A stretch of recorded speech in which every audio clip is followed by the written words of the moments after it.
Olá, pessoal, sejam muito bem-vindos ao canal Café de Escritor. Eu sou Sandro Bier. Estamos aqui com mais uma entrevista de alguém muito interessante para o nosso canal, para que você conheça mais personalidades da área da escrita, dos livros, desse universo todo que a gente gosta muito. E hoje eu trouxe um pirata, isso mesmo, tem um pirata aqui junto comigo. Olá, Marcos Juliano, tudo bem? Olá, Sandro. Olá, né, aos telespectadores aqui do canal do Café. É uma grande honra, um grande orgulho poder estar aqui para poder conversar com vocês e contar um pouco mais sobre essa história incrível mesmo que a gente tem sobre piratarias. Exatamente, vamos falar sobre pirataria, mas não é uma pirataria de uma cópia de um livro que você vai utilizar sem autorização. É um pirata de verdade. E está aqui a prova, ó. A verdadeira Ilha do Tesouro. As Crônicas do Pirata Zulmiro. E esse nosso querido amigo aqui, o Marcos Juliano, é autor deste livro aqui. E ele vai falar para nós como que ele chegou a este livro, como que ele chegou a escrever a história do Pirata Zulmiro. Mas tem mais, não é somente uma história criada, né? Ele vai explicar para a gente, mas já já. Marcos, eu queria que você se apresentasse, né? Dissesse um pouquinho sobre você, como você, onde você, qual que é a tua área, como é que você começou a tua carreira para chegar onde você chegou até agora, que a gente vai falar depois. Fica à vontade aí. Meu nome é Marcos Juliano Fenbock. Eu sou por formação, eu sou economista por formação e também estudei durante 3 anos jornalismo. Até foi na área de jornalismo que eu me interessei muito. Eu peguei essas dicas de escrita, dominei mais a arte. Que legal. E hoje também eu trabalho, eu também sou empresário também. Eu sou empresário do ramo esportivo. Eu criei um esporte aqui no Paraná, né? É mesmo? É bem interessante. Como é que é o nome? É fut-sac. Meus filhos têm a bolinha de fut-sac. A bolinha de crochê é essa mesmo, a bolinha de fut-sac. Isso, eles têm aqui. Eu inventor do esporte. É coisa curitibana, exclusiva de Curitiba, né? É o primeiro esporte oficialmente criado aqui na cidade de Curitiba, no Paraná. E daí hoje eu tenho essa parte do futsal, eu tenho uma empresa que é a Juba Materiais Esportivos, que a gente vende as bolinhas para as escolas, no nível Brasil inteiro. Sim, e eu também comecei a me aventurar nessa parte da escrita, né? Do mundo literário. Sim. E o negócio está começando a crescer mesmo, está começando a uma grande proporção, porque você acabou de mostrar esse livro que eu lancei. Você já chegou até aqui, eu sei que chegou muito mais longe, depois você vai me explicar. Mas eu quero que você me fale da onde que surgiu essa história, que eu sei, eu tenho aqui algumas referências, mas depois eu vou complementar o que você falar. Essa história do Pirata Zulmiro, na verdade, ela podia ser caracterizada como a maior lenda urbana de Curitiba. Era a maior lenda urbana da cidade, que um pirata inglês, com esse nome até meio bizarro de Zulmiro, veio se esconder aqui em Curitiba há 200 anos atrás. E até ele havia, além de se escondido em Curitiba, né, ele escondeu um tesouro dentro da cidade também, nos túneis subterrâneos que existiam aqui no Bosque Gutierrez, no bairro das Mercês. Era uma lenda urbana. E a lenda urbana falava que esse pirata Zulmiro, ele era um oficial da Marinha Britânica, que era pirata e veio se esconder em Curitiba. Só que era totalmente, as pessoas, eu mesmo, antes de ter contato, de ter iniciado uma pesquisa mais a fundo, eu achava que era uma lenda urbana. Primeiro que Curitiba, a gente está distante a uns mais ou menos 130 quilômetros do oceano, né? Nós temos o primeiro planalto aqui. Como é que o navio vai chegar aqui, né? Depois de pirata, aqui em Curitiba, era mais... Eu achava que era um marujo. Eu falei, alguma coisa aconteceu, um marujo veio se esconder aqui em Curitiba, e o povo naquela época, né? Um ponto, aumenta o conto. Não, um pirata, tudo. Ainda mais com esse nome bizarro de Zulmiro. Um pirata inglês. Eram as coisas inglês com esse nome, né? Tá? Era meio totalmente bizarro, assim, totalmente até pitoresco. Só que, ao mesmo tempo, eu, quando tive contato com essa lenda, eu achava sensacional a cidade possuir uma lenda de um pirata. Legal. Porque pirata sempre estão, digamos, nos livros de história antigo, nos filmes de Hollywood, o Capitão Jack Sparrow, Piratas do Caribe. Isso. É o que vem à mente, né? Isso aí. E você tem a história de um pirata morando na cidade, eu achava que, por mais que fosse puramente uma lenda urbana, era um ativo cultural muito legal para a cidade. Com certeza. Essa história. E, pô, pirata é uma coisa interessante, eu fico vendo. Ele é um assunto que começa a curiosidade dele na infância, né? As crianças são malucas por pirata. Exatamente. Né? Carnaval, tudo. Só que daí a pirataria, ela continua esse fascínio. Ele vai para a adolescência, depois a vida Isso. adulta, até chegar na cidade. Todo mundo gosta de história de pirata e tesouros. Exatamente. E foi assim que eu te conheci, porque o meu filho estava na escola e normalmente, nem sempre filho de peixinho, peixinho é, né? Mas ele, para se interessar por um livro, é mais difícil, né? E aí, de repente, ele veio um dia para mim e falou, pai, me dá dinheiro para comprar um livro? Eu falei, opa, que livro é esse? Né? Ah, tem um cara muito legal lá na escola falando sobre um pirata que viveu aqui em Curitiba.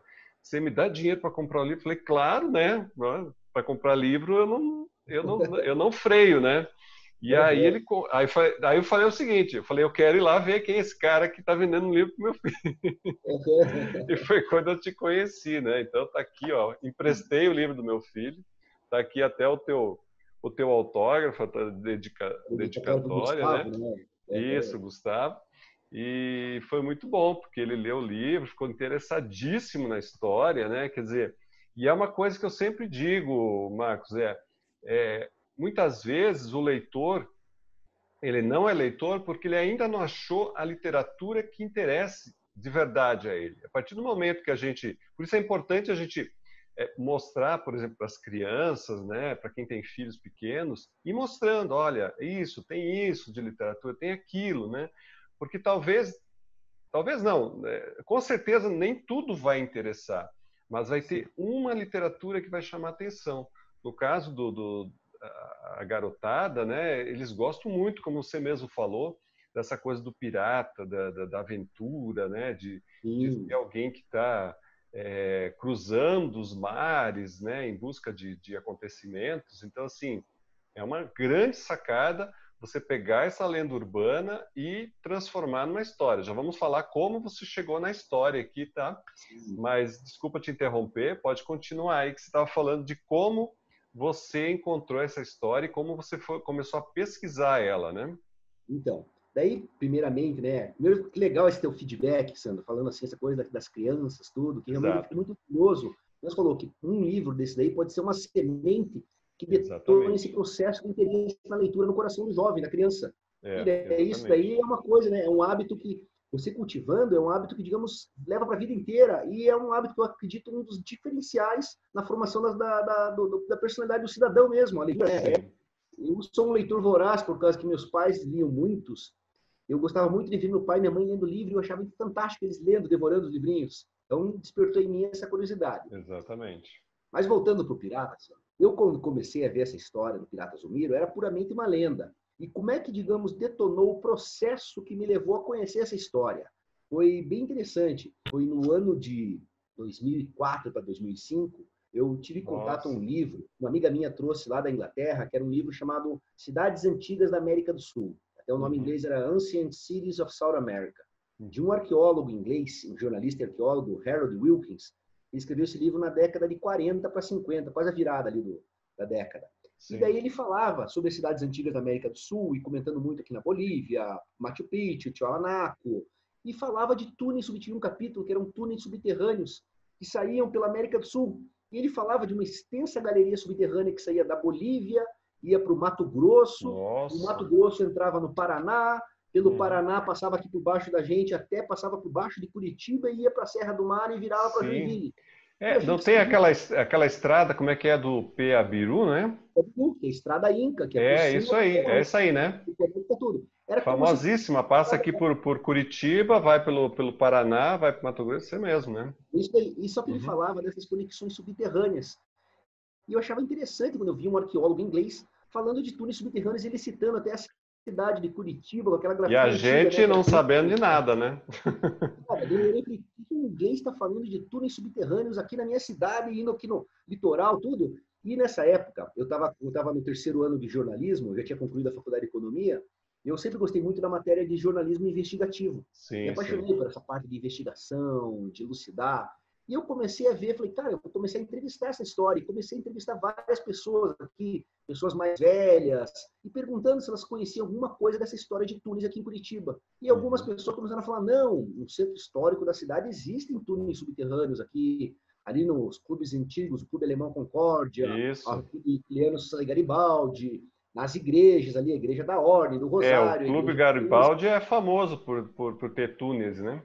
Então, existia sempre essa lenda. Eu comecei a investigar e comecei a ir atrás, entrevistar as pessoas e tudo, e tentando falar com os padres, até o Dom Pedro Fedalto naquela época, e o pessoal até engraçado da igreja lá, que o Dom Pedro Fedalto, ele não dizia nem que sim nem que não. Ele falava, ó, eu não posso dizer nem que sim nem que não, mas são lendas essa história Faz assim. parte dos arquivos secretos. Eu falava, pô, ele tá falando que existe, mas aí eu comecei a vasculhar. E no ano de 2006 foi muito legal, eu tive acesso ao porão no Clube Alemão Concórdia, que fica ali na Carlos Cavalcante, Sim, para Duque de sim, sim. Caxias, bem no centro histórico.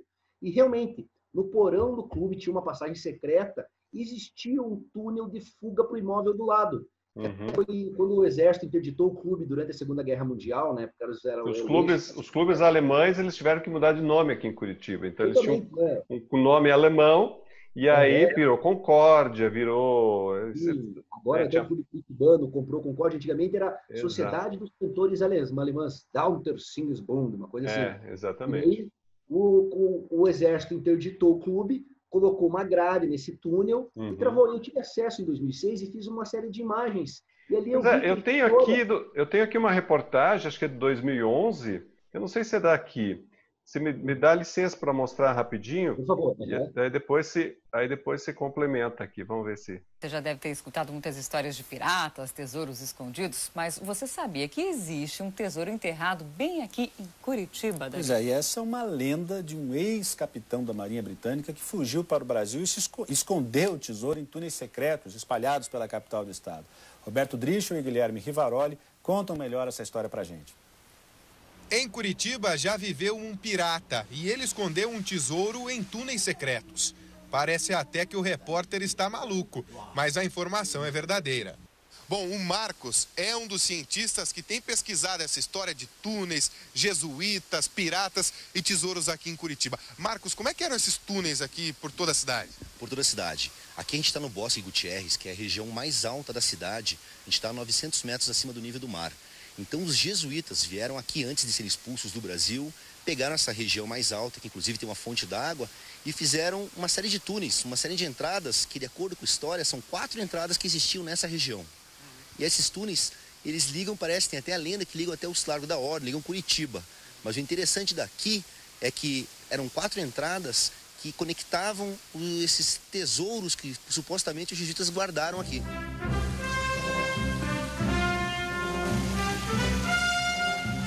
Enquanto o Indiana Jones curitibano usa um detector de metais para achar o tesouro, a dona Jane viu um homem há quase 40 anos encontrar parte da fortuna do pirata das Mercês. Foi a pedreira que achou a caixa que tinha aí, enterrada aí. E o que tinha na cachorro? Diz o rapaz que era ouro, joias, coisas assim, moedas antigas. A fantástica história gira em torno do ex-capitão da Marinha Britânica, William. Ele roubava navios negreiros no século XIX, como o capitão Jack Sparrow, personagem criado pelos filmes de Hollywood. Em um assalto, o britânico se apaixonou pela cigana Hortência. Teve que fugir para o sul do Brasil, mudando o nome para Zulmiro. Chegando no Paraná, o navio dele afundou e o pirata veio morar no Bosque Gutierrez. Para esconder a riqueza, dividiu o tesouro em 3. Uma parte ficou na Ilha de Trindade, o ponto mais a leste do Brasil, no Espírito Santo. Uma outra na Ilha das Cobras, em Pontal do Paraná. E a terceira em túneis secretos construídos por jesuítas aqui em Curitiba. Imagens de 1962 comprovam que realmente existem esses caminhos subterrâneos na cidade. Em busca do tesouro, saímos do Bosque Gutierrez, um dos pontos mais altos da cidade, e fomos para o centro histórico. Lá, conseguimos andar por dentro do túnel que interligava várias regiões da capital. A sensação é que estamos revivendo o passado. Este modelo de tijolo comprova que esta construção é jesuíta, já que era um tipo de tijolo usado por eles. Os túneis conectavam a cidade alta, onde havia um lazareto, lugar onde ficavam os leprosos, com o centro da cidade. E reza a lenda que o pirata Zulmiro teria deixado o seu tesouro por essa região. Então, essa reportagem aqui é de 2011, né, Marcos? Sim. E você começou em 2004 a pesquisar. Olha quanto tempo, nós estamos em 2020, né? Quer dizer, é muito tempo, né, essa história. Você pegou essa história e não descansou até você esmiuçar ela, né? Tudo, né? Uhum. Foi essa coisa, né? Quando as pessoas, até eu fico brincando, quando elas olham o livro, eu falo, pessoal, nesse livro aqui tem praticamente, são 16 anos de pesquisa intensa até para poder chegar nesse livro, né? Para poder chegar e materializar toda a descoberta, tudo isso daí. E daí foi que nem você mostrou na reportagem, né? Eu vi aí descoberto esses túneis no Clube Alemão Concórdia, e me levaram para essa outra região da cidade, no Bosque Gutierrez, aqui nas Mercês. E daí eu vasculhando isso daí, descobri essa história que o pirata Zulmiro havia se escondido, morado na região e havia escondido um tesouro dentro desses túneis subterrâneos do Bosque Gutierrez. E eu comecei a vasculhar. E digamos que uma grande virada, que eu comecei a ver que existia um pouco mais de verdade nessa história, foi quando eu comecei a vasculhar, porque eu visitei inúmeras vezes, né? Biblioteca Pública, o arquivo da Casa da Memória de Curitiba, né? Como um rato de biblioteca, vasculhando e pescando. Eu encontrei uma reportagem de 1972, de um jornalista que já é falecido, que é o Cid de Stefani. Ele contava nessa reportagem de 1972 essa história do pirata Zulmiro. Ele falava que realmente o pirata Zulmiro havia morado em Curitiba, só que ele trazia elementos novos para a história. Ele falava que o pirata, além de ter escondido uma parte do tesouro nos túneis aqui em Curitiba, o pirata havia escondido uma parte, até a grande parte do seu tesouro, em uma ilha deserta no meio do Oceano Atlântico, a Ilha da Trindade. Eu até recortei uma reportagem que fala, acho que tem um texto aqui bem antigo anotado. Isso daí é até interessante, eu vou mostrar para o pessoal depois, que foram umas descobertas novas que começaram a surgir. Isso. Até interessante que a história, ela está, digamos, ela está viva, né? A gente está... Exato. Ainda está acontecendo, você ainda está descobrindo, né? Coisas novas, a gente imagina que mais coisas vão vir toda. E daí, baseado nessa reportagem do Cid Stefani, que ele falava que o pirata havia morado em Curitiba, ele trazia esses elementos novos e falava uma coisa interessante. Ele falava de um cidadão inglês que ficou amigo do pirata Zulmiro aqui em Curitiba em 1800. E até ele falava que o pirata Zulmiro entregou para esse cidadão um roteiro de como encontrar o tesouro escondido lá na Ilha da Trindade. E até ele falava nessa reportagem o que tinha no tesouro. Falava dos diamantes, das pedras preciosas, pedras de ouro. Só que eu achava que o jornalista havia cruzado a linha da imaginação. Então, tirou essas referências. Da onde que o cara está falando de tesouro pirata na Ilha da Trindade? Até ele falava de expedições brasileiras que foram feitas no início do século passado, 1910, para a Ilha da Trindade. E eu falava, não, até eu, sinceramente, eu achava que ele tinha cruzado a linha da imaginação. Eu falava, cara, o cara se emocionou porque essa história de pirata, Sandro, ela é tênue a linha entre a fantasia e a realidade. A pessoa começa a sonhar um pouquinho, começa a botar tesouro e tudo. Aí mistura com os filmes lá que a gente viu, né, de Piratas do Caribe, a coisa já vai crescendo. Uma pitada de Indiana Jones, a pessoa nossa, né? A pessoa vai fantasia. Né? E daí, até uma coisa interessante. Ele, na época que eu descobri essa reportagem, até foi bem nessa época, no ano de 2010, 2011. Eu tive contato com ele, eu fui em cima do jornalista. Eu falei, deixa eu ver essa informação. E eu lembro que quando eu encontrei ele, eu mencionei o nome do pirata Zulmiro, ele ficou totalmente transtornado. Até começou a me xingar, ficou revoltado. Eu não tive mais a conversa. Eu estava tendo uma conversa totalmente amigável com ele, batendo papo. Quando eu mencionei o nome do Zulmiro, ele se transformou. E daí um amigo meu, que era jornalista, comentou para mim, falou, Marcos, essa reportagem, ela meio que estigmatizou o Cid, porque ele foi motivo de chacota na época. Até os intelectuais aqui de Curitiba falaram, da onde que Cid tirou essa história de pirata? O Cid tá bêbado, né? Jogou a carreira de jornalista no lixo. E ele nunca mais quis tocar nessa história. Tanto que ele faleceu, se não me engano, ele faleceu em 2013, 2014, e um ano antes de falecer, ele fez uma coluna falando que a história do pirata era puramente uma lenda. Não existia nada. Desmentindo para limpar o nome, né? Limpar o nome daquela coisa. Já que eu vou falecer, vou falar. Eu não tenho nada com essa história de pirata, essa loucura. Mas eu achava interessante. Sabe? E eu comecei a vasculhar. Daí, Sandro, teve uma oportunidade muito legal. Foi em 2013. Eu tive a chance de dar uma palestra em um colégio municipal. Uma professora amiga minha falou, Marcos, venha contar para as crianças essa história dos piratas, que você está dando entrevista na televisão. As crianças amam, né? História para a criançada lá, mas era puramente a lenda. Qual que era a lenda que eu sabia? Que o pirata Zulmiro, ele era um oficial da Marinha Britânica que desertou, se tornou um pirata, né? Um pirata inglês com esse nome de Zulmiro. Ele havia pegado uma companheira, a cigana Hortência, e os dois fugiram aqui para o sul do Brasil e esconderam o tesouro aqui em Curitiba. E daí, baseado nisso, Sandro, eu falei, sabe uma coisa? Eu vou resgatar essa história antes para a criançada. E eu resolvi fazer um livro infanto-juvenil. Pois é. É aí que eu quero chegar. Como é que você chegou no livro? Da lenda, da história, da investigação. Como é que chegou aqui? Então, Daí eu peguei e fiz até uma parceria com um desenhista, tudo, antes, a priori. É lindo o desenho, né? Olha o barco aqui, ó. Daí eu comecei a querer investigar e falar, cara, eu vou resgatar essa história, para todo mundo, né? Só que uma coisa interessante, eu quando estava vasculhando essa história, eu descobri um livro de uns pesquisadores de São Paulo, que é até um livro muito legal, que é Ilha Bela e o Tesouro da Trindade. E eles contando essa história do Pirata Zulmiro, até que existia uma teoria que o Pirata Zulmiro havia enterrado um tesouro lá em Ilha Bela também, não era na Ilha da Trindade. E um desses pesquisadores, que até veio a ser, agora se tornou um grande amigo meu, o professor Sancler Zonta Jr., ele descobriu, ele teve acesso ao banco de dados da Biblioteca Nacional do Rio de Janeiro, que é a Hemeroteca Digital. Isso é uma ferramenta muito legal até para a gente compartilhar com os... Né, Ah, é? Legal? Não sabia disso. Olha que legal. A Hemeroteca, né? A Hemeroteca é um departamento dentro da biblioteca que cuida dos jornais e periódicos. A Biblioteca Nacional do Rio de Janeiro, ela pegou e criou a Hemeroteca Digital. Ela pegou todos os jornais do Brasil, desde o ano de 1808 em diante, digitalizou eles e botou num programa de procura de palavras, tipo um Google de jornal antigo brasileiro. Não sabia disso, aí, excelente. É legal, porque você consegue vasculhar todos os jornais do Brasil. Sim. E daí, esse pesquisador de São Paulo, ele descobriu cartas que foram escritas no ano de 1896 no Jornal do Brasil pelo cidadão inglês que conheceu o Pirata Zulmiro aqui em Curitiba. Foram 8 cartas. Eu tive acesso a essas cartas também no banco de dados e é surreal, Sandro, o que essas cartas contam. Realmente, ali eu comecei a perceber, Sandro, que a história deu um ponto de inflexão. Eu falei, calma aí, essa história é verdade, então. Sim, não é só uma lenda, né? Virou lenda, mas não quer dizer que não tem uma história por trás verdadeira. Alguma coisa verdadeira, onde né, aquela coisa que se apoiou. E daí nessas cartas falava realmente essa história, que era um cidadão inglês, olha só, no ano de 1879, um inglês de 20 anos de idade, chamado Edward Young, ele veio aqui trabalhar em Curitiba, em fazenda de erva mate. A gente estava em pleno ciclo da erva mate aqui no Paraná. Sim.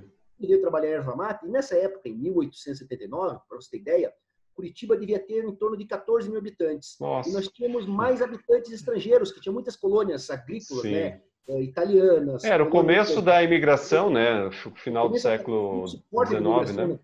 O Brasil. Forte, né? Que veio a imigração, acabando como é que chama?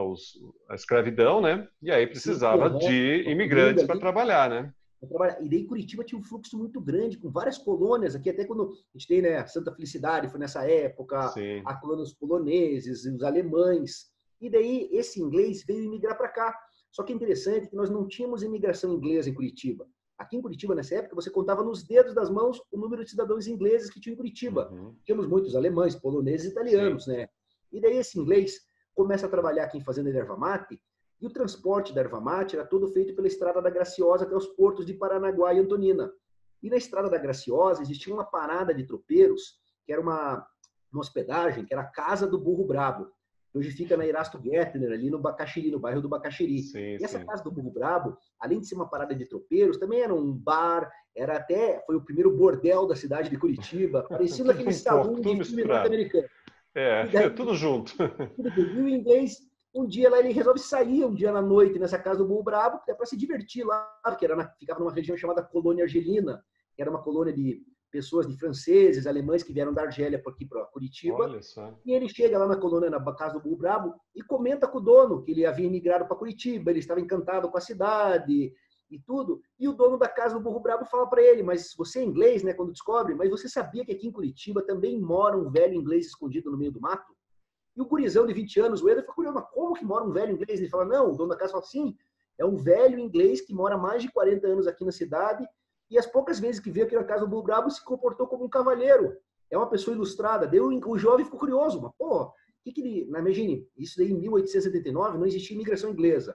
Ele fala, como é que eu encontro esse velho inglês? E o dono da casa fala, não, se você pegar teu cavalo aqui meio-dia cavalgando, você vai encontrar o casebre do velho do mato, que era como ele era conhecido aqui na região. Ele vai resolver... No Bosque, Gutierrez. Gutierrez, bem na região ali do Gutierrez, com o Pilarzinho. E o cidadão vai fazer uma visita para o velho do mato. Eu moro no Pilarzinho, então é perto da minha casa aqui. Sim, ali, né, daí perto da região onde o velho morava. Pilarzinho aqui é cheio de mistérios também. Então, naquela época, você vê Curitiba pequenininho, eles chamavam dessa região do mato, lá era o sítio do mato. Aqui era mato. E era o velho do mato. E daí o jovem vai lá, faz uma visita, encontra o casebre do velho do mato, bate na porta, e sai um senhor de 80 anos, e batendo papo com ele, e ele fica curioso, e ele desenvolve uma amizade com esse senhor. Só que ele fica muito assim, surpreso, porque esse senhor demonstrava um conhecimento muito grande sobre literatura inglesa, conhecia, era uma pessoa superior. Até ele chega uma hora e fala, o que um lord inglês está fazendo escondido no sul do Brasil, no meio do mato? Um segredo esse velho deve ter. E ele desenvolve essa amizade com o velho. E passa-se um ano de amizade, eles estreitam bem as relações, e quando ele chega, o inglês fala, agora eu vou voltar para a Europa, porque eu recebi uma carta da minha mãe, da minha família, e o velho fala para ele, então eu vou contar todo o meu segredo para você. Você vai me jurar que enquanto eu for vivo, você não vai poder contar para ninguém minha história. E naquela época existia essa coisa da palavra, né, do juramento, da honra. E o velho conta toda a história para ele, que o velho abre o jogo e fala, realmente, eu sou um pirata, eu estou escondido em Curitiba, eu nasci na cidade de Cork, no sul da Irlanda, de uma família muito rica, e até eu fui enviado para estudar na escola de Eton College, que é uma das escolas mais famosas do mundo, onde os netos da rainha Elizabeth estuda até hoje, né? Até hoje, né? É uma escola criada em 1440. E depois de Eton College, ele entrou para a Academia Naval. E aos 25 anos, ele falou que se tornou um oficial da Marinha Britânica.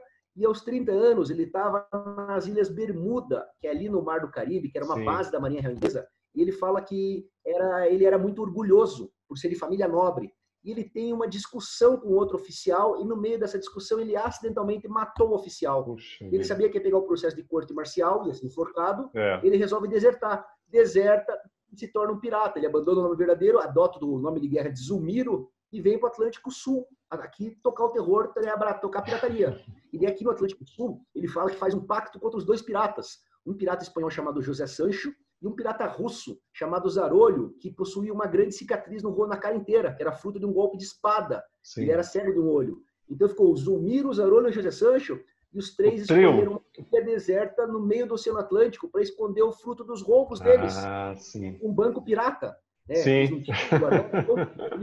Eles escondiam lá o tesouro. Vai lá, faz o depósito e vai roubar mais. Vai roubar mais. Isso daí. E daí ele começa a narrar, ele fala que a Marinha Espanhola afundou o navio do José Sancho na África. E o Zarolho foi capturado pelos espanhóis e foi enforcado em Havana, em Cuba, em 1831. E eu fui o último pirata. E daí o inglês pergunta, mas como é que você veio parar aqui em Curitiba? Daí olha a história que ele conta. Ele fala que também por volta de 1831 ali, ele estava no Atlântico Sul, ele foi capturado por um navio de guerra inglês. E daí o comandante do navio era um colega do tempo da Academia Naval do Pirata Zulmiro. O nome desse comandante era o Henry Capel. E quando ele reconheceu quem era o pirata, no começo ele ficou transtornado, né? Você é o traidor, você vai morrer enforcado. Mas depois ele ficou mais calmo. Ele falou pro pirata, ele chamou o pirata para a cabine dele e falou, eu não vou ser teu carrasco. Baseado que, nós somos amigos de infância, conheço tua família, tudo. O que eu vou fazer? Eu vou simular tua fuga aqui no sul do Brasil, mas com a condição que você vai me jurar, que vai subir o continente, vai se embrenhar para o interior do Brasil, do continente, vai morar longe da civilização e nunca mais. E o Zulmiro topou, jurou para ele. Sim. Simulou a fuga do Zulmiro aqui no litoral sul, a gente imagina aqui em Paranaguá, ali na região até de Guaratuba, e diz que 9 dias depois o Zulmiro subiu a serra, chegou aqui na vila de Curitiba. Você tem ideia, Sandro? Em 1831, Curitiba tinha 3.000 habitantes, era uma vila pequena mesmo. Uma vila, né?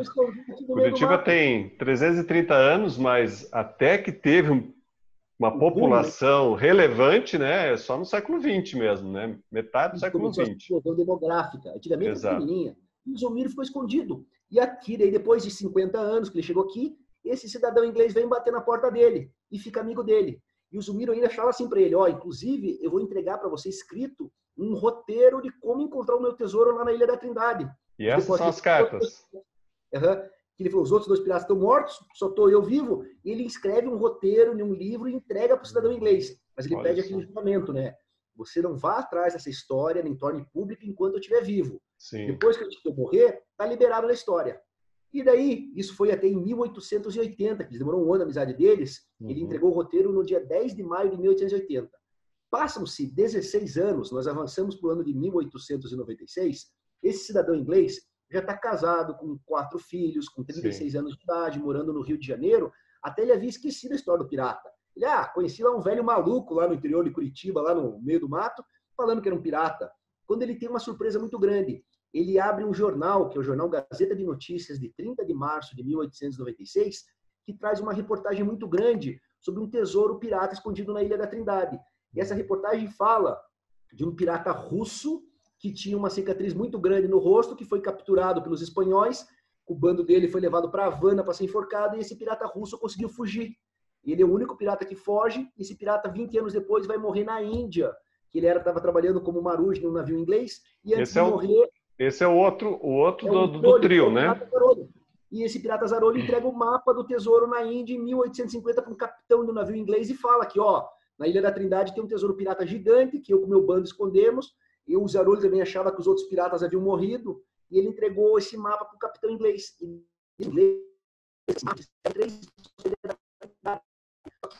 Exatamente no lugar onde o mapa falava que o tesouro estava, que era na ilha, o desmoronamento, que a Ilha Trindade é uma ilha vulcânica, então tem muitos desmoronamentos. E desmoronou o morro todo em cima do lugar do tesouro. Olha só. Os ingleses, eles começaram a cavar, ficaram lá, a mais ficou 2 meses cavando com pá, só que caiu mais de 1.000 toneladas de entulho. Então, só realmente maquinário pesado para poder retirar aquilo ali. Sim, sim. Tem o inglês, quando ele lê essa reportagem e vê toda a história, ele fala, nossa, o Zulmiro falou a verdade para mim 16 anos atrás. Aí que... A primeira coisa que ele faz, ele manda um telegrama para Curitiba e pergunta, né, em 1893, cadê o velho do mato?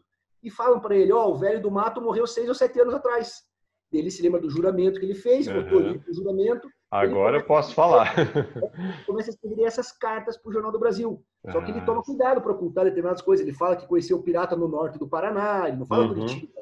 Ele até bota um pseudônimo, assina com as iniciais J.F, o nome dele era Edward Young. E ele escreve 8 cartas. E na última carta, ele escreve que está com o roteiro do tesouro. Escreve até uma parte do roteiro do tesouro e fala que ele queria sócios para montar uma expedição para a Ilha da Trindade. Sim. A história começa a viralizar no Rio de Janeiro, cai na boca ali do pessoal. E daí, 1 mês após a última carta, ladrões tentam invadir a casa do inglês para tentar roubar o roteiro do tesouro e acabam numa briga por darem um tiro no peito do Edward e ele morre assassinado.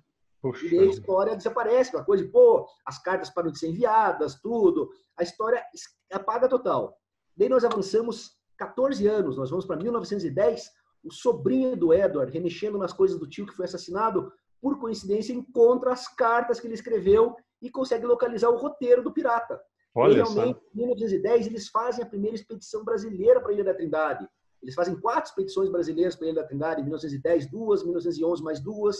Também não conseguem encontrar, porque a Ilha da Trindade, né, é uma ilha que está distante 1.200 quilômetros da costa do Brasil. Tá no Imagina para fazer alguma coisa naquela época lá. Se hoje é difícil, né? Há mais de 100 anos, né? Não consegue aportar, tudo. Pois não é. tem, a Ilha da Trindade tem 10 quilômetros quadrados, é uma ilha montanhosa, vulcânica. Até quando eu dou minhas palestras, eu fico brincando, é tipo uma ilha Jurassic Park, aquele filme do Parque dos Dinossauros. Só falta os dinossauros. E daí eles não conseguem encontrar, não tinha, mas a história viralizou de forma muito grande na imprensa. Eu, baseando nessas buscas na Hemeroteca Digital, eu consegui localizar mais de 70 jornais. Olha só. De 11 a 2016, de 8 estados brasileiros, contando os mínimos detalhes. E daí, isso virou assunto, né? Quer dizer, todo mundo começou a falar, né? A galera organizando expedição, indo para lá, e até interessantíssimo, e deu para coletar muito material assim. E daí a história para, em 1916 ela para de volta de ser publicada na imprensa, desaparece, né, toda a história, e daí o que acontece? A gente avança para em pleno início da Segunda Guerra Mundial, em 1909, que essa história vem à tona no jornal à noite do Rio de Janeiro, porque um tenente da Marinha, que o avô dele possuía também um documento, um arquivo muito grande dessas histórias das expedições, ele encontra tudo e começa a vasculhar. Só que eles começam a achar que o tesouro ele não está na Ilha da Trindade, no meio do Oceano Atlântico, estava no litoral do Rio de Janeiro, na Ilha do Governador. E o jornal, quando descobre essa história, eles veem que lá o pessoal da cidade de Lorena, que é onde esse sobrinho do Edward, que descobriu as cartas, o roteiro, o jornal manda um repórter lá para entrevistar o sobrinho do Edward. O sobrinho do Frederico Ramos, que é esse cara que encontrou o roteiro do tesouro, ele conta toda a história para o jornal, e inclusive ele faz uma revelação muito grande, Sandro. Ele entrega o roteiro do tesouro para o jornal. Entregou. E é publicado na íntegra, na primeira vez, no dia 16 de agosto de 1939. Só que é interessante que bem nessa época, Sandro, 15 dias depois, explodiu a Segunda Guerra Mundial. Começa a Segunda Guerra, setembro. Né? Então, estava lá o Hitler invadindo a Polônia, o pau comendo na Europa, e aqui essa história de pirata passou batido. Foi uma cortina de fumaça. Não tinha... A história desaparece de volta depois da imprensa. E daí tem esses pontuais, onde o Cid de Stefani, em 1972, quando ele fez a coluna dele, ali eu vi que o Cid estava totalmente correto. Ele contava a história verdadeira na coluna dele. Até, digamos que a gente faz a justiça de volta, porque as pessoas tiraram sarro do Cid, mas o Cid estava correto quando ele falava do inglês que conhecia o pirata, do roteiro do tesouro, das expedições do século. E daí eu peguei todo esse material, e daí no começo até eu transcrevi essas cartas, essas reportagens. Eu quero saber como é que você chegou no livro, como é que foi o teu processo para escrever com todas essas informações. É muita informação, né? Eu comecei a pegar coletar tudo que tinha e também comecei a vasculhar no banco de dados de jornais ingleses, para ver essas expedições inglesas, até descobrir uma expedição norte-americana de 1926 para a Ilha da Trindade, também em busca do tesouro pirata. Fui vasculhando tudo e transcrevi essas cartas, transcrevi essas reportagens e fui mostrar para o pessoal do Museu Paranaense. E tive uma palestra lá no ano de 2017, mostrei lá para os pesquisadores tudo, e o pessoal, eu falando, não é verdade essa história do pirata? Eles meio que tiraram sarro da minha cara, Sandro. Falaram, pirata, bababá. Ali, Sandro, parece que cutucou, que eu falei, sabe uma coisa? Eu vou escrever um livro agora com toda a minha pesquisa para poder provar para esse pessoal que a história é verdadeira. E eu comecei daí, peguei tudo, comecei a pesquisar tudo, decupar e comecei a organizar os capítulos do livro, o que eu ia abordar, toda uma timeline, a linha cronológica. Estou vendo aqui os capítulos aqui. Bem legal, que baseado nesses livros, quando eu comecei a vasculhar os jornais, eu encontrei um jornal de 1912 falando que o pirata Zulmiro havia falecido na colônia argelina.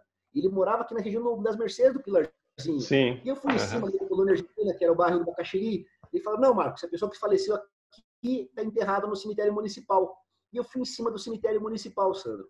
E ali, de forma muito legal, assim, até coincidentemente, o Departamento de Arquivo Público escaneou o livro do cemitério municipal de pessoas mortas. Olha só. E eu lembro que no ano de 1896, quando o inglês ficou sabendo lá do pirata Zarolho, o inglês mandou um telegrama para Curitiba e falaram para ele que o pirata havia morrido 6 ou 7 anos atrás. Então o pirata havia morrido, tecnicamente, nos anos de 1889 ou 1890. E eu fui em cima do livro do cemitério e falou, me dê o livro de mortos desse ano, eu quero vasculhar, vai que eu encontro o pirata. Olhou lá. Todos os mortos dessa época. Todos. Eles me deram até o livro lá, 80 páginas, gigantesco, e eu vendo página por página, sendo até foi uma coisa legal, que eu peguei esse livro no dia 25 de julho de 2018, era uma quarta-feira. E no dia 27 de julho ia ter um eclipse com lua de sangue. Eu, vou deixar para olhar o livro do cemitério no dia do eclipse com lua de sangue, né? E na sexta-feira, até a Curitiba conspirou, que geralmente os eventos astrológicos não funcionam. Geralmente, assim, veja a lua não sei o quê, aí Curitiba está nublado, você não enxerga nada. Nesse dia rolou, a lua ficou vermelhaça, tal, ficou bem linda. E eu abri o livro do cemitério e comecei a vasculhar. E de forma incrível, quem eu encontro no dia 24 de julho de 1889? João Francisco Inglês, o velho inglês com 90 anos. E na hora a assinatura que o inglês botou nas cartas, as iniciais J.F. Pirata Zulmiro. Bem, porque o pessoal aqui em Curitiba, Sandro, eles não ficaram sabendo que o pirata Zulmiro era um pirata. Só quando saíram as primeiras expedições brasileiras lá para a Ilha da Trindade, conseguiram fazer essa conexão, né? E ligaram. Claro, isso aí uma reportagem aqui no jornal República de 1912 falando uma revelação incrível, o pirata Zulmiro habitou Curitiba e aqui escreveu o roteiro do tesouro. Daí que os moradores falavam, o velho do mato era um pirata, tudarão. Mas eu não ninguém nunca deu bola pro homem, né? É verdadeira. Eu comecei a vasculhar. Claro, e daí, eu olhei, peguei, encontrei que ele morava aí na região do Pilarzinho, na Universidade Livre do Meio Ambiente, ele pegou a região mais alta da cidade, como ele tinha esse treinamento militar, onde ele pudesse ver a Serra do Mar. E você pensar, Sandro, o nome dele era João Francisco, ele utilizava o sobrenome inglês, que na verdade era um adjetivo pátrio, não era o sobrenome verdadeiro. Era como se fosse o italiano, o Heinz, o alemão, ele era o João Francisco inglês, o velho inglês da Inglaterra. E daí eu pensei, será que o nome dele, João Francisco, pode ser o nome verdadeiro dele, John Francis? E ele falava que nasceu na cidade de Cork, e nasceu no ano de 1798. E ele falava que foi enviado para estudar nessa escola de Eton College. E essa escola é um internato para meninos que você entra aos 13 anos de idade, pode ficar até aos 18. Então, se ele nasceu em 1798, só foi para Eton College no ano de 1811. Fui em cima de Eton College, eles escanearam o livro de alunos, eu falei, me manda o livro de alunos de 1811, eu quero dar uma olhada. E eles mandaram para mim o livro, lá tinha acesso livro, download. Comecei a vasculhar e eu atrás de um John Francis de Cork. No final do livro eu encontro um Francis de Cork, o Francis Hodder. Daí eu comecei a ver a família Hodder, riquíssima, de imigrantes ingleses que migraram para a Irlanda. O cara nasceu num castelo, a família mais rica do sul da Irlanda. Foi daí eu comecei a ver a família Hodder, teve 6 membros da Marinha Real Inglesa, os primos do pirata, todo mundo ali conectado. Eu falei, é o pirata. Eu fui vendo que o Francis Hodder, que eu localizei lá em Cork, no Eton College, é o João Francisco Inglês, que morreu com 90 anos em 1889, é o Pirata Zulmiro. Com essas informações, Sandro, eu peguei, fiquei totalmente surpreso, fui mostrar para o cônsul britânico no Paraná, o Edward, o Paul Patterson, que aqui. E daí ele olhou para mim e falou, Marcos, essa tua descoberta é incrível, né? E eu falei, olha só, eu vou começar a escrever um livro, então. Ele falou, escreve um livro, né? O Adam, que é o cônsul britânico. E daí eu peguei toda essa parte e comecei a botar a mão na roda daí, Sandro. Comecei a escrever. Só que ocorreu uma coisa muito interessante, Sandro. Quando eu estava escrevendo esse meu livro, ele era puramente, realmente, para convencer as pessoas, para convencer esse pessoal da academia que a história era verdade. Para você ter alguma coisa na mão, né? Que você pode entregar na mão. O livro serve para isso, né? Você, olha, tá aqui o meu livro, né? Você dá na mão da pessoa, né? Então, é diferente de você só falar sobre o assunto e a pessoa não retém nada, né? O livro tem esse... O livro, ele está condensado, né? Ele tá todo Exato, está tudo aqui, né? Isso serve para tudo. O pessoal que quer escrever, olha, serve para tudo, para história, para história real, né? História narrativa. Então, para abrir portas, né? É aquela coisa, um livro, ele digamos, é um ponto de inflexão. E uma coisa é Marcos Juliano, pesquisador, ok. Marcos Juliano, pesquisador e autor. Opa! Já mudou, né? Tipo assim, já mudou. Né? E daí, Sandro, uma coisa legal que ocorreu, que até assim, eu falo até com, né, os nossos telespectadores que estão assistindo a gente, que geralmente quando você escreve um livro, você pensa em qual público você quer atingir. Exatamente, essa é uma pergunta minha. Para quem que você escreveu o livro? Então, e olha só que interessante, eu sabia que esse livro, o objetivo dele era que as pessoas vissem que a história era verdadeira com os documentos que eu encontrei. Sim. Ocorreu uma coisa interessante. Quando eu estava iniciando o processo de escrita, eu tive o contato de um filho de um amigo meu, que era o pequeno João Guilherme, de 8 anos. Ele chegou carinhosamente para mim e falou, tio Juba, eu quero ler teu livro. E eu comecei a meditar e falei, sabe uma coisa? Eu vou escrever de uma forma tão simples que até o pequeno João Guilherme consiga ler. Exatamente. Mas vai para todo mundo. O assunto é muito bom, tem muita informação, mas a linguagem você tem que deixar ela para que um menino de 8 anos possa ler. Né? Eu deixei preto no branco. Então, até interessante, sabe, que eu escrevi esse livro com o computador, com o sinônimo do Google aberto. Vinha palavra difícil? Eu, não. Essa palavra o pequeno João não vai conseguir entender. E comecei a pegar palavras fáceis. Procurei, até se ver o livro, eu utilizei até uma fonte na diagramação um pouco grande, que era a fonte 12. Fiz nos próprios parágrafos pequenos que eu imaginava a criança lendo. Eu falei assim, não, exatamente. Você pega qualquer pessoa, né? Mas criança mais ainda. Se ela visse isso aqui, ó, olha aqui a diagramação dele. Ó. E você fez tudo, né? Tudo. Ele fez tudo. Ó, tá vendo que ele separou os parágrafos? Olha, porque se isso aqui tivesse num bloco, se tivesse num bloco, a pessoa olha e já fala, não, é muita coisa para ler, eu não vou ler. Bem isso daí, Sandra. A pessoa já olhava e falava, não, o livro é pesado. Então eu procurei, Sandra, utilizar, e assim, uma coisa interessante que eu não fiz. Como eu estava escrevendo esse livro com toda a minha narração, eu procurei, digamos, não encher linguiça. Até minha sócia que eu fiz, né, quando eu montei esse livro, falou, Marcos, mas ele só está com, né, tá com 167 páginas, não está tão grande o livro. É que eu tá ótimo. Preciso, E daí o que acontece, Sandro? Essa ponto, quando eu comecei a escrever, eu vi que o livro ficou muito didático, o texto ficou muito simples. Sem querer, Sandro, eu atingi um público que não era o início, que era para o pequeno entender, e comecei agora a atingir um público muito grande. Tanto que quando a gente lançou o livro, eu até me assustei que no lançamento lá, que a gente fez 2 lançamentos, fez um no Clube Curitibano, um na Livraria Curitiba, a gente vendeu em cada um cerca de 80 livros. Um vendemos 90, um vendemos 80. Metade do público era criança. E criança, e daí as professoras começaram a entrar em contato comigo, falou, Marcos, eu li teu livro está fantástico. E eu falei, nossa, eu escrevi esse livro, né, digamos, para a academia. E eu comecei daí a lançar em colégios, lançar em tudo. E daí a história, igual você falou, com o livro na mão, as autoridades começaram a ver que a história era verdadeira. Exatamente. Deixa eu fazer um parênteses aqui sobre... as pessoas sempre me pedem como divulgar o seu livro, né? A história do Marcos Juliano é excelente, porque ele pega uma história que é uma lenda, né? Imagino que onde você mora também devam existir lendas, é uma questão de você ir atrás. Às vezes a lenda nem é uma lenda da cidade, às vezes é uma lenda de uma pessoa, de uma família, alguma coisa assim. Mas ele faz essa pesquisa, ele resolve escrever um livro e ele coloca esse livro na mão do leitor, direto. Não tem atravessador aqui. Ele vai lá na escola e ele divulga. Quer dizer, esse trabalho é o autor que tem que fazer. Eu tenho falado aqui para o público, Marcos, que o autor, o escritor, é o maior vendedor do seu próprio livro. Então não adianta você fazer um livro e põe lá na prateleira 1000 livros, que vai ficar parado, né? Esse movimento que você já vinha fazendo desde a época da pesquisa e você continua fazendo com o livro na mão, quer dizer, faz toda a diferença, né? E eu sei que foi uma loucura, só na escola lá do meu filho, foi uma loucura de crianças, e eu sei que você foi em muitas escolas, né, para fazer essa divulgação. Então tá aí um grande exemplo de como você pode pegar e divulgar o seu livro. E vender também. Essa coisa possível. O autor é o maior, é o pai da criança. Exato. Como é que você vai largar tua criança e não vai mostrar ela, né? Tem que ser essa coisa. E o legal é que nem você falou, Sam, essa coisa, digamos, vi que foi um ponto de inflexão, porque antigamente eu chegava contando essa história do pirata, todo mundo batia nas minhas costas e falava, Marcos, ok, pirata, dava risada. Agora, joinha. O que eu recebo de feedback de pessoas que leem e falam, meu Deus, cara, a história é verdadeira.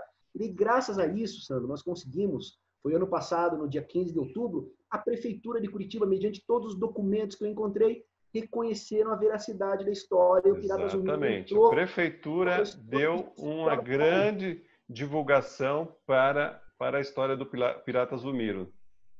Sim, porque ele virou um ativo cultural da cidade. Isso. E o mais legal, Sandro, foi depois, olha só que interessante, depois que eu publiquei o livro, foram as informações novas que surgiram.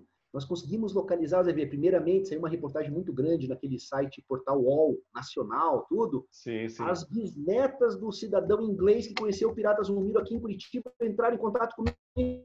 Uau! Elas moram em Santos. E aí elas viram a reportagem e falaram, Marcos, eu sou bisneta do Edward que foi assassinado, o bisavô foi mesmo, né? E daí me trouxeram até novos documentos. A gente começou a achar interessante. Outra coisa interessante, Sandro, que aconteceu, foi que depois da descoberta do livro, um pesquisador lá, um professor de história, conseguiu localizar um documento no cartório da colônia argelina falando que o Pirata Zumiro deixou filhos em Curitiba. Opa. E aí ele conseguiu localizar 4 filhos dele em Curitiba. E daí comecei a ver que, realmente, na região metropolitana aqui da cidade, no interior do Paraná, muitas pessoas com sobrenome inglês. Eu achava esquisito, eu falava, mas de onde vem esse sobrenome inglês, objetivo pátrio? E de forma incrível, Sandra, nós localizamos no final do ano passado tataranetos do pirata morando em Campo Mourão. Olha os só. Tataranetos e um dos filhos dele. Olha aqui, tô compartilhando aqui o Marcos vestido de pirata com o prefeito de Curitiba, prefeito Rafael Greca. Estudantes conhecem as aventuras do Pirata Zumiro. Então foi 300 estudantes de várias escolas, isso nesse evento, né? Quando a prefeitura então reconhece esse personagem, né, do Pirata Zumiro como alguém. Qual que é o título que ele tem? Ele tem realmente, ele é um ativo cultural, ele se tornou parte cultural da história da cidade. Ele se tornou, ele saiu da lenda para entrar para a história.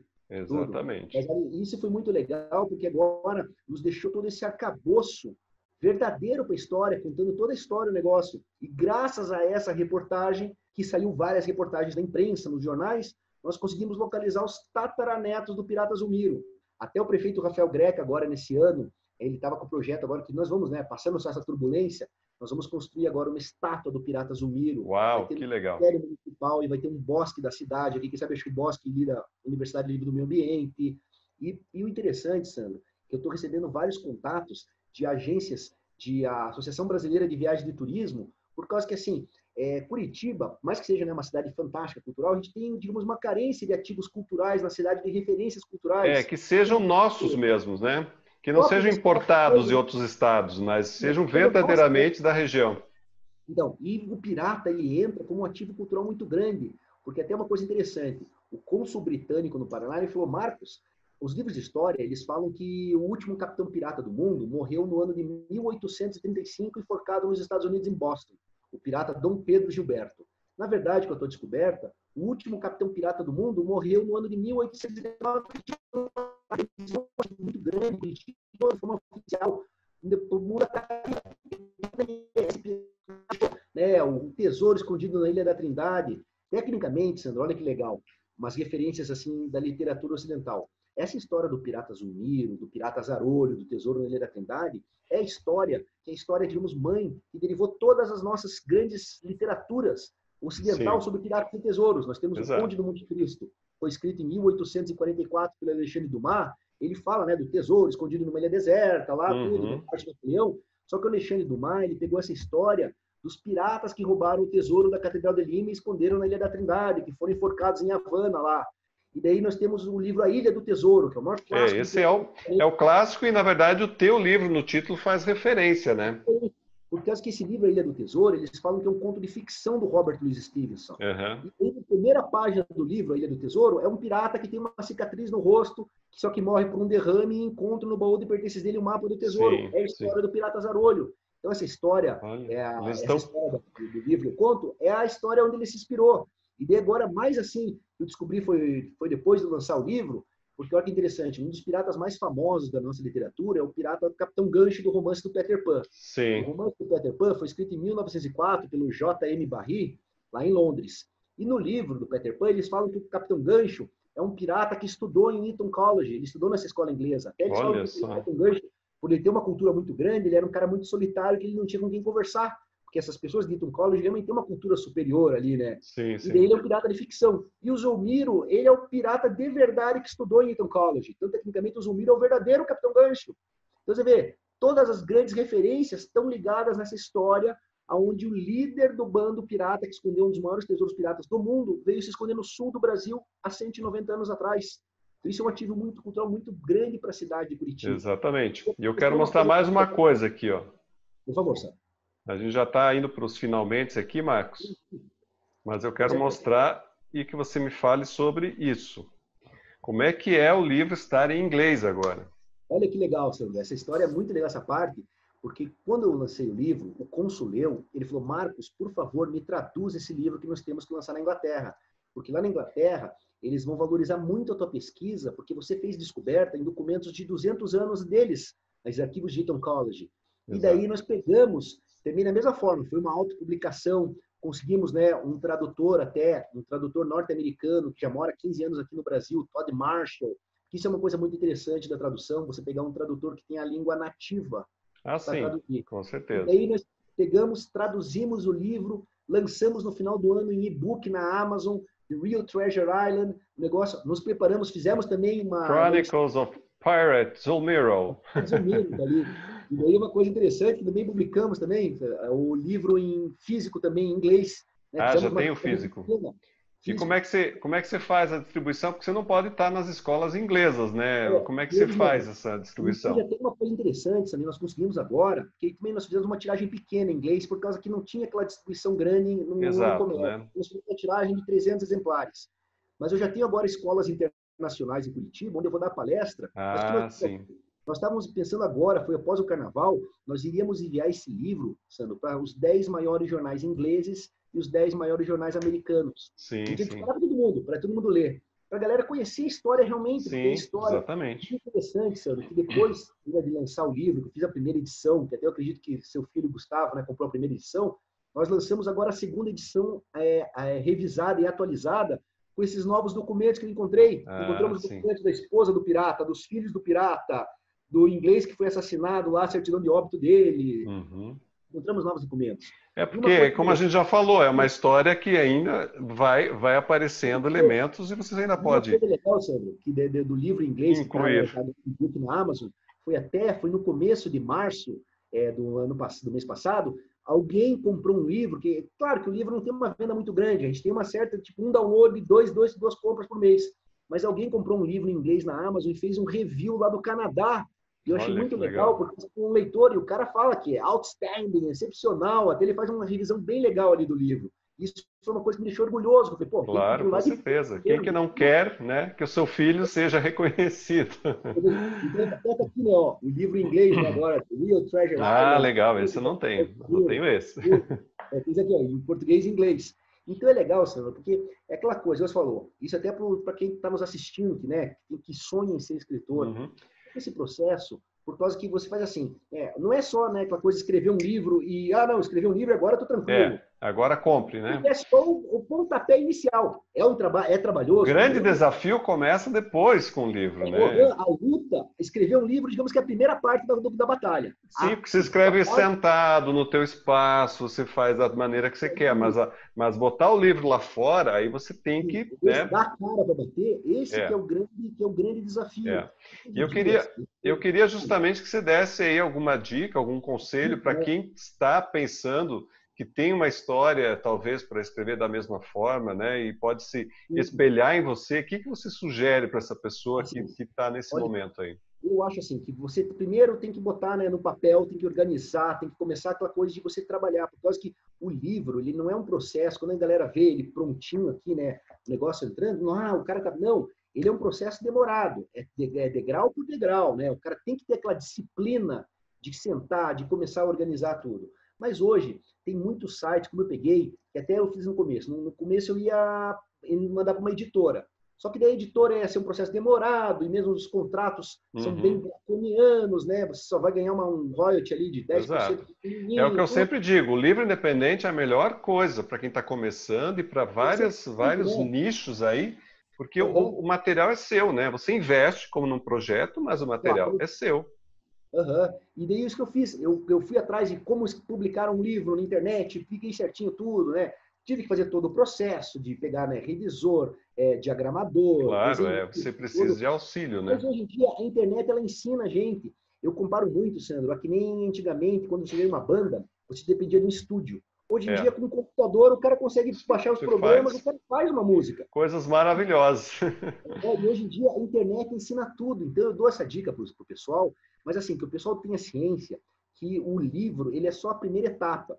Mas hoje nós temos algumas livrarias, que nem eu falo, uma parceria muito grande que eu tenho com a Livrarias Curitiba, porque todas as livrarias hoje do Brasil, até, Sandro, nenhuma delas compra livro. A não ser que o livro seja um best-seller muito absurdo, que já tenha pré-venda, mas mesmo assim, todas trabalham em consignação. Então, agora, até, se você ver, nós estávamos pensando agora, que agora até eu tive que fazer uma alteração contratual na minha empresa para poder vender livro, tanto em atacado como varejo. Nós íamos agora começar a distribuir os livros para várias livrarias em São Paulo e Rio de Janeiro. Que até aconteceu uma coisa muito legal, Sandro. Agora, na edição de abril da maior revista de história do Brasil, a revista Aventuras na História, acabou de sair publicada uma entrevista minha sobre o livro do Pirata Zulmiro. E daí é legal que a primeira revista científica de história tratando de forma real. Até as editoras, quando no começo eu entrei em contato com eles falaram, não, isso é uma lenda, Marcos. Quando eles leram o livro, a mulher, meu Deus, Marcos, descoberta de Marcos, é o que acontece. Quando você vai procurar a editora comercial, eles geralmente, não, isso aqui não interessa. Aí quando você faz todo o movimento, você investe no projeto, você mostra o projeto viraliza, o que vai acontecer? As editoras vão ir atrás de você. Daí você pode dizer, não, agora não quero mais. E agora vieram editoras já atrás da gente bater, né? Tal. Marcos, nós temos interesse. Só que daí agora eu falo, mas está montado, agora eu vou dar o livro para vocês. Fazer o quê? De vocês e vou rachar com vocês, nem rachar, por causa que eles querem fazer aqueles contratos draconianos. Né? Exato. Falo, agora, quem distribui o livro sou eu mesmo, porque daí você fica dono dos direitos autorais do livro. 100% seu, né? Você investiu, né? Sim, isso é muito legal. Então, isso aí, hoje, eu dou essa dica para os autores que sonham, que todo mundo, de vez em quando, tem esse sonho de, vou escrever um livro, um projeto, vou contar minha história. Primeiro, essa coisa da pesquisa, que vale muito a pena, pessoal. Quanto mais, se você se aprofundar na pesquisa, mais o teu livro vai ter raízes. Raízes. Sim, E o leitor, ele sabe, parece que quando você pega uma obra, você vê quando uma obra tem uma profundidade, quando você vê o nível da obra. Bem, pode ser uma obra de ficção, uma obra, no caso minha, uma obra histórica, tudo. Mas assim, você hoje tem ferramentas, as livrarias hoje, elas trabalham com essa parte de consignação. Por exemplo, eu acho muito legal que a Livrarias Curitiba, aqui no caso do Paraná, eles dão esse suporte para a gente, você pode botar o livro em todas as lojas, eles fazem lançamentos sem você não cobrar nada para fazer o lançamento. Isso é muito legal, fazer uma noite de autógrafo. Isso que eu chamo, o que a Livrarias Curitiba faz com o escritor independente aqui, é um cuidado, eu diria que é um cuidado que ele tem, que eles não olham só, eu vou falar porque eu também já tive ótimas experiências com eles, eles não olham só aquele grande, a editora grande que tem milhões, eles olham o pequeno. Você tem um livro para vender? Ótimo, vem aqui, a gente faz uma parceria para esse evento, e assim, eu acho que outras livrarias do país estão, eu não sei como trabalham também, né? Mas se não estão fazendo isso, deveriam pensar no editor independente, no escritor independente, que é aquele que está movimentando uma grande quantidade de livros, de produções e de livros e de vendas no país hoje em dia. E vai aumentar. O livro independente vai aumentar e muito. Então, escreve o que eu digo. Marcos. Eu também concordo contigo. Fale, Sandra. Marcos, nosso tempo aqui já avançou um pouquinho. Eu quero te agradecer mais uma vez. Eu queria ter feito essa entrevista pessoalmente, mas nesse momento de afastamento, né, social. Então, a gente acabou fazendo, embora a gente não esteja longe um do outro aqui em Curitiba, mas acabamos fazendo por modo virtual. E foi excelente a tua explanação. Eu sei que teria muito mais histórias, muito mais subsídios sobre isso, mas eu convido aqueles que estão nos assistindo a comprar o livro, né, do Marcos Juliano, que é excelente, uma história fantástica. E aquilo tudo que você falou da pesquisa, né? Olha, são quase 170 páginas aqui. Eu nem imagino a quantidade de documento e de escrito que você tem, né, que condensou nessas quase 170 páginas. Então, aquilo que você falava, tem que juntar material, tem que pesquisar, tem que ir atrás, tem que se mostrar, a oportunidade que você tiver para demonstrar o seu trabalho, você tem que aproveitar e não ficar escondido aqui com o teu, o meu livro, compre, mas vou comprar por quê? Você tem que dizer por que a pessoa se interessa, por que seria importante você ler isso aqui? Isso aqui é importante, que faz parte da nossa história, é interessante porque tem uma história de um pirata, as crianças vão gostar.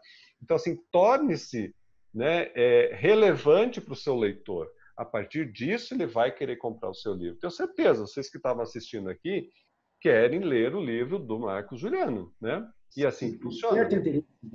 Exatamente.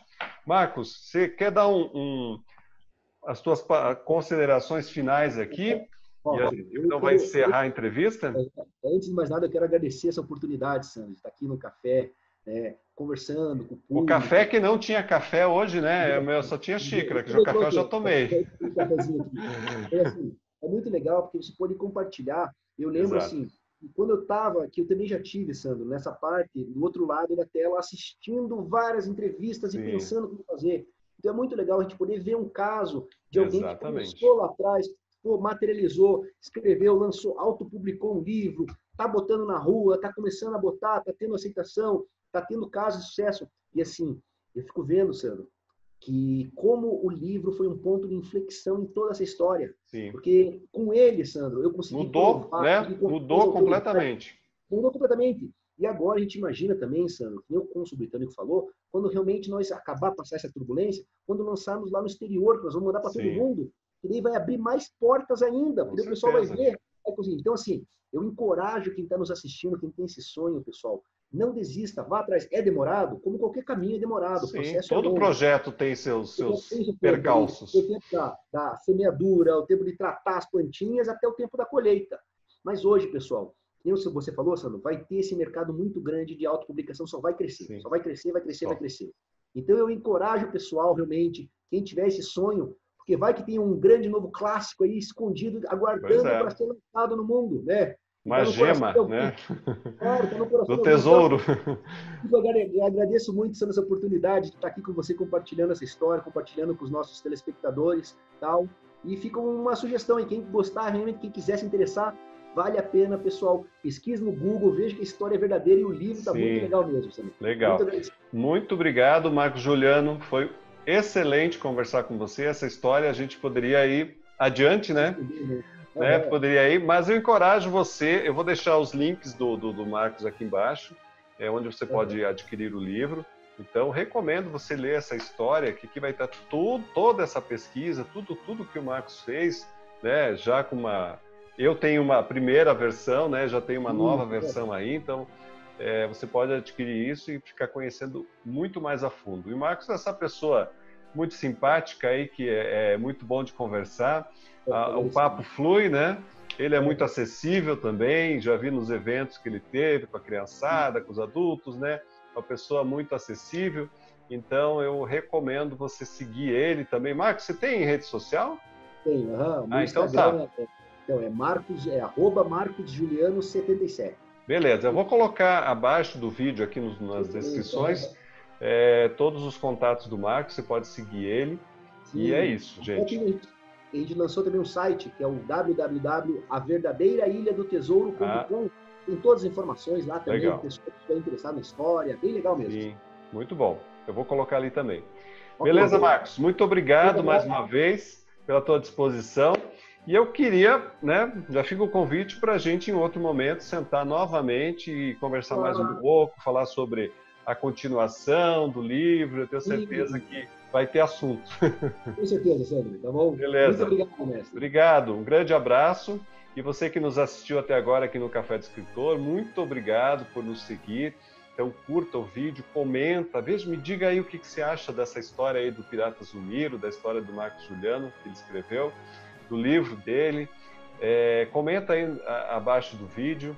Também você pode, se você ainda não me segue no canal, segue aí o canal, porque sempre tem novidades, tem entrevistas, tem dicas de escrita, dicas de leitura, então tem muita coisa aí que a gente vai colocando, tá certo? A gente tem as lives também, não percam as lives, então são muito instrutivas para que você possa crescer na sua carreira e no seu trabalho de escritor. Muito obrigado, um grande abraço a todos. Até mais. Até lá.